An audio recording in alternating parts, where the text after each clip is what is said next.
dizendo: Senhor, como é que vamos louvar?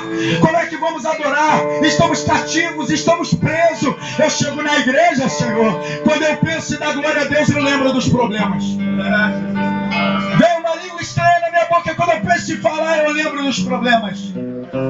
Sai desse cativeiro, meu irmão. Vai lá no salgueiro, pega a harpa de volta. Meu Deus. A harpa é para ficar na sua mão. A harpa é para ficar na sua mão. Olha, sinta a essência dessa harpa. Sinta a essência da palavra de Deus. Sinta a essência da glória de Deus. Oh, Rihanna cheia,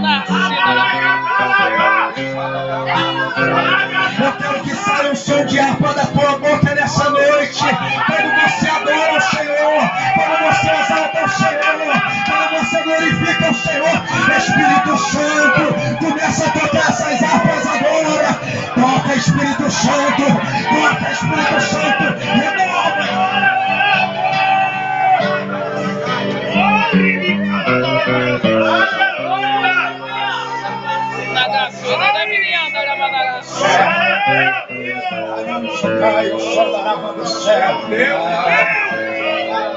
Missionária Luzenira, segura a mão da jovem que está do seu lado, sentada.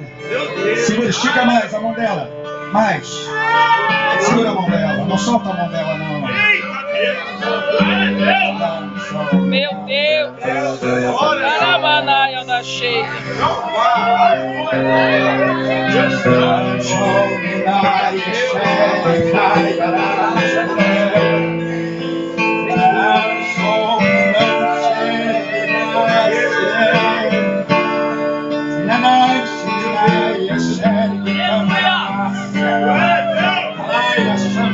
Pastora Ana, sei que a senhora está filmando aí, coisa linda. Um abraço lá.